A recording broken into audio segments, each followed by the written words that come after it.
We had nothing. I had one hat. If I lost that hat, I was a goner. There was no way to match up to anything else. So what I did is I took my wardrobe home at night. Picture this. A man walks into a dusty town, his eyes squinting under a dirty hat. He doesn't. I took it back to the hotel. I took the hat and the poncho, which we only have one of. The stuff that I brought over had triplicate, but the stuff we bought over there Say much. He doesn't need to. One look from him, and you know he's not someone you want to mess with. This is Clint Eastwood in the good, the bad, and the ugly. And for over 50 years, fans have been trying to figure out what made this movie so special. Well, get ready, because Clint himself has finally started talking, and what he's revealed will completely change how you see this legendary film. You think you know everything about that famous squint, that mysterious poncho, and those long, silent stares? Think again. Behind the scenes of this classic Western lies a story of chaos, danger, and secrets that even the biggest movie fans have never heard. From a fake interview scandal that fooled the entire world to the shocking truth about who really stole the show, we're about to uncover the hidden story of one of cinema's greatest masterpieces. So buckle up, movie lovers, because today we're diving deep into the dusty world of the good, the bad, and the ugly, and trust me, by the end of this video, you'll never watch this film the same way again. Let's start with that famous squint. You know the one. Clint Eastwood's eyes narrowed to slits, staring down his enemies like he could kill them with just a look. For decades, fans thought this was just brilliant acting, a carefully planned choice to make his character seem more dangerous and mysterious. But here's the truth that Clint finally admitted. It wasn't acting at all. It was pure survival. Picture yourself standing in the blazing Spanish desert where they filmed this movie. The sun is beating down so hard that you can barely keep your eyes open. There are no fancy lights or modern equipment to help. Just you, the camera, and the most intense sunlight you've ever experienced. That's exactly what happened to Clint Eastwood during filming. He was squinting because he had to. His eyes were watering from the brutal desert sun, and keeping them wide open was impossible. But here's where it gets interesting. Director Sergio Leone saw Clint squinting and absolutely loved it. Instead of trying to fix the problem, he told Clint to lean into it, make it part of the character. And just like that, one of the most iconic looks in movie history was born, not from careful planning, but from a guy just trying to see in the desert sun. This tells us something amazing about how great movies are really made. Sometimes the best moments aren't planned at all. They happen by accident. And smart filmmakers know how to recognize gold when they see it. Clint's squint became the perfect visual language for his character. It said everything without saying anything at all. But the squinting wasn't the only thing that happened by chance. The entire way Clint's character barely spoke in the movie was also something that grew naturally during filming. The original script actually had way more dialogue from Man with No Name. But as they were shooting, Clint and Leone realized something powerful. The less he said, the more dangerous he seemed. Think about it. In real life, the people you really need to worry about aren't the ones who talk tough and make threats. It's the quiet ones, the ones who watch and listen, and only speak when they absolutely have to. That's exactly what Clint's character became, and it made him unforgettable. Clint later said something that perfectly captures this idea. The less he says, the more dangerous he feels. And he was absolutely right. Every word became precious. Every silence built tension. When he finally did speak, people listened because they knew it mattered. But here's something that might surprise you even more.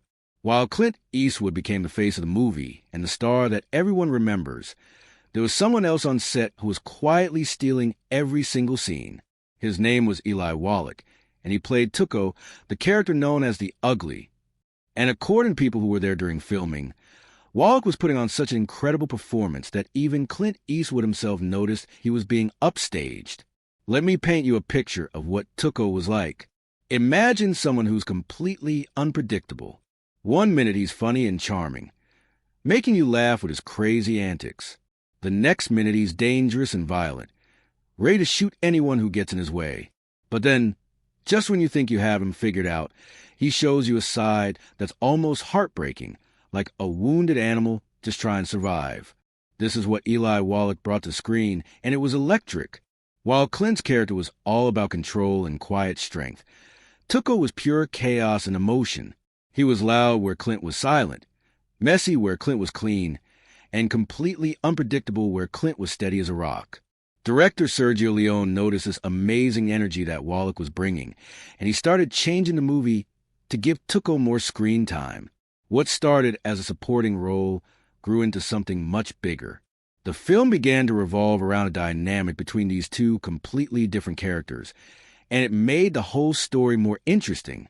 Clint Eastwood, being the professional he was, recognized what was happening and didn't fight it. Instead, he adjusted his own performance to work even better with Wallach's wild energy. He made his character even quieter and more controlled, which made Tuco's craziness shine even brighter. It was like watching a perfectly balanced dance between order and chaos. Years later, Clint admitted that Tuco was the real engine of the film and called Wallach a scene-stealing son of gun in the best way possible. Some fans today even joke that the good, the bad, and the ugly should have been called Tuco and the other two, and honestly, there's some truth to that. But Wallach's incredible performance came at a serious cost. The conditions on set were absolutely brutal, and Wallach nearly died not once, but twice during filming. In one scene, his character was supposed to be handcuffed to a dead body on top of a moving train. There was no stunt double, no safety coordinator, and definitely no modern safety standards. The train came dangerously close to a low obstacle, and Wallach barely ducked in time to avoid being decapitated. We're talking about inches here, people. A split second later, and one of cinema's great performances would have ended in tragedy. In another incident, Wallach accidentally drank from a bottle that had been filled with acid instead of water. Somehow, he survived that too, later laughing it off as part of what he called Leone's set madness. These stories show you just how crazy and dangerous movie sets could be back in the 1960s. Now, let's jump forward to 2025, because Clint Eastwood found himself in the middle of a completely different kind of drama. A newspaper in Austria called Courier published what they claimed was a brand new, exclusive interview with the legendary actor. In this supposed interview, Eastwood was taking shots at modern Hollywood, complaining about sequels and franchises, and basically telling the entire movie industry exactly what he thought was wrong with it. The quotes were sensational. Headlines exploded across the internet. Fans were sharing the story everywhere, finally hearing their hero speak his mind about the state of modern movies. There was just one huge problem. Clint Eastwood never said any of it. When Eastwood, now 95 years old, heard about this fake interview, he did something rare. He issued a quick and firm response, calling the entire thing phony. His representatives backed him up, making it crystal clear that he hadn't spoken to anyone from that newspaper in years. This wasn't just a case of being misquoted. The journalist had actually taken old quotes from interviews Eastwood had given years, or even decades ago, mixed them together, and presented them as brand new comments. The newspaper eventually had to admit the truth. They fired the journalist, apologized publicly, and retracted the article. But by then, the damage was done. The fake quotes had already spread across the internet like wildfire, shared by dozens of other news outlets who didn't bother to check if the story was real. This whole scandal shows us something important about our modern world. People were so eager to believe these quotes because they sounded like something Eastwood might actually say. He's always been known for being a bit old school in his approach to filmmaking, so when someone put words in his mouth criticizing modern Hollywood, it felt believable. But here's the thing about the real Clint Eastwood. He's much more thoughtful and measured than the fake quote suggested. When he does criticize modern movies, he doesn't attack them with anger or bitterness. Instead, he focuses on what he thinks makes a good story. He said things like, "If the story's good, you don't need to blow everything up. Let the characters breathe." Eastwood believes in what he calls the art of restraint. He thinks the best movies don't need massive explosions or endless special effects. They need real characters dealing with real emotions. Look at the movies he's directed. Gran Torino, $1 Million Baby, Mystic River. None of them relied on digital spectacle. They were all about people and the choices they make. What frustrates Eastwood isn't change itself, but a loss of emotional depth in movies. He's not against all modern films. He's praised movies like Joker for taking risks, and he's called Christopher Nolan, a guy who actually still takes risks. He's not some angry old man yelling at clouds. He's a craftsman who believes good storytelling is timeless. This brings us to some of the hidden secrets about the good, the bad, and the ugly that most fans have never noticed. Even people who watch the movie dozens of times miss these carefully hidden details that make the film truly special. Take the famous cemetery scene at the end of the movie. It's one of the most breathtaking sequences in cinema history, with its circular tombstones, sweeping camera movements, and that iconic moment where Clint flicks a cigar. But here's what most people don't know. Almost all of it was improvised. The blocking, the movements, even that famous cigar flick, were all figured out on the day of shooting. Clint has revealed that much of what makes that scene so powerful came from spontaneous decisions. He chose to move slower, make fewer gestures, and just let the tension build naturally, instead of trying to act tough or dramatic. He simply let the moment speak for itself. Another secret lies in how Eastwood approached his character. Many people think Blondie, the good, is supposed to be a traditional hero, but Eastwood intentionally played him as something much more complex. He's not really good or bad. He's just a survivor in a world where moral lines are blurred. As Eastwood explained, he doesn't need to explain himself. You see what kind of man he is by how he treats the dying, not how he talks about justice. Even the costumes tell their own story. Eastwood wore the same poncho in all 3 Dollars Trilogy films, and he never washed it. Not once. He kept it dirty and damaged on purpose because he wanted to look authentic. He knew that audiences could sense when something felt fake, even if they couldn't put their finger on what was wrong. But perhaps the biggest secret is just how close this legendary film came to falling apart completely. The production was an absolute disaster from start to finish. The budget was tiny, safety standards didn't exist, and communication between the Italian crew and American actors was nearly impossible. Director Sergio Leone spoke almost no English, while Clint spoke no Italian.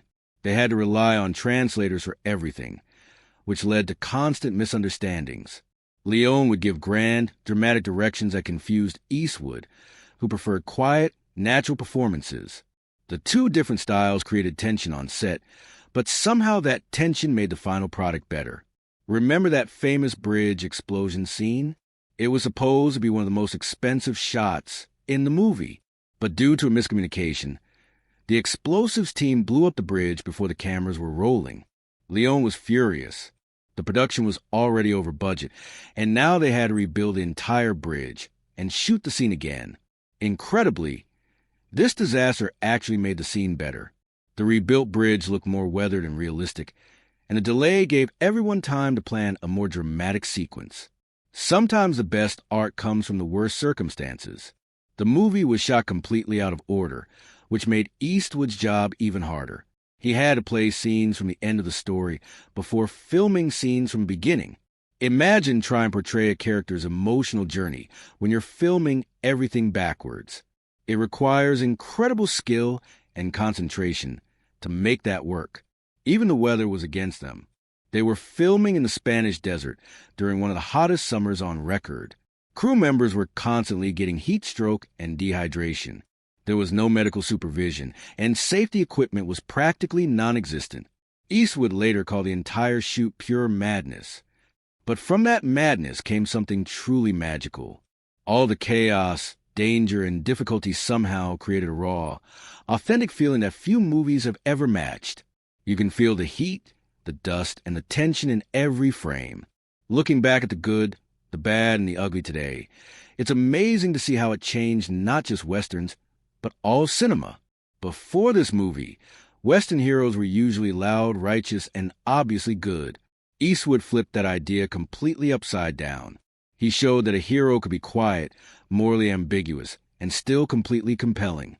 This influence spread far beyond Westerns. You can see Eastwood's approach in countless modern movies and TV shows. Characters who say little but communicate volumes through their actions and expressions. Heroes who aren't perfect, who make questionable choices, but who we root for anyway because they feel real. The recent fake interview scandal actually proves how much Eastwood's voice still matters to people. The fact that fake quotes could spread so quickly and generate so much discussion shows that fans are hungry to hear what he thinks about modern movies. But the real Eastwood is much more interesting than any fake quotes could ever be. At 95 years old, he's still making movies. His latest film, Juror Number 2, proves that he's not just living off past glory. He's still challenging himself, still telling stories that matter to him, still proving that quiet strength can outlast any trend or fad. What makes Eastwood's legacy so powerful is the same thing that made Blondie such an unforgettable character. He knows when to speak and when to stay silent. In an age where celebrities share every thought on social media, Eastwood maintains the same mysterious quality that made his Western characters so compelling. He understood something that many modern stars have forgotten. Mystery is powerful. When you don't say everything, people pay more attention to what you do say. When you don't explain every choice, people use their imagination to fill in the blanks. And imagination is always more powerful than explanation. The good, the bad, and the ugly wasn't just a movie. It was a foundation of a myth. And Clint Eastwood, by carefully choosing when and how to break his silence, has kept that myth alive for over 50 years. He didn't just play the quiet cowboy on screen. In many ways, he became him in real life. This approach has served him well throughout his entire career. Whether he's acting or directing, he brings the same philosophy: less is more. Don't oversell the moment. Trust the audience to understand. Let the silence do the talking. In our noisy, social media-driven world, this kind of restraint feels almost revolutionary. Everyone wants to share their opinion about everything. But Eastwood shows us the power of holding back, of making people work a little to understand you, of keeping some things private and mysterious. The truth about the good, the bad, and the ugly is that it succeeded not despite its problems, but because of them. The brutal heat created that famous squint. The language barriers forced everyone to communicate through action instead of words. The dangerous conditions made every moment feel real and urgent. The budget constraints forced creativity instead of expensive solutions. Most importantly, the clash between Eastwood's quiet intensity and Wallach's wild energy created a dynamic that neither actor could have achieved alone. It proved that sometimes the best performances come not from careful planning, but from honest reactions to what's happening around you. Today, when movies often feel overproduced and focus grouped to death, the good, the bad, and the ugly reminds us of the power of authenticity.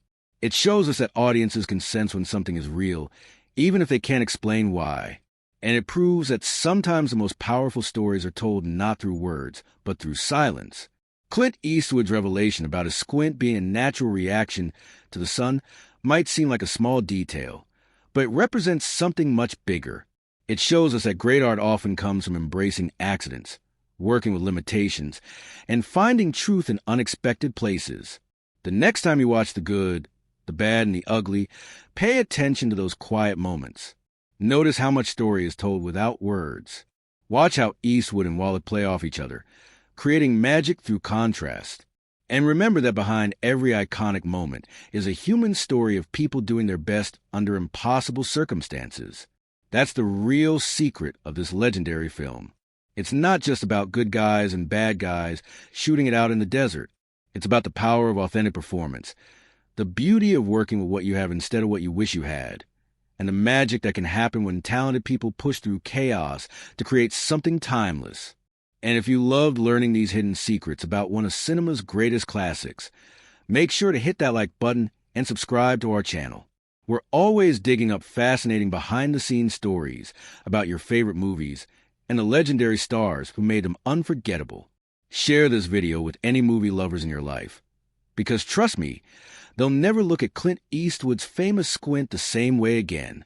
Thanks for watching, and we'll see you in the next video where we uncover even more Hollywood secrets that will blow your mind.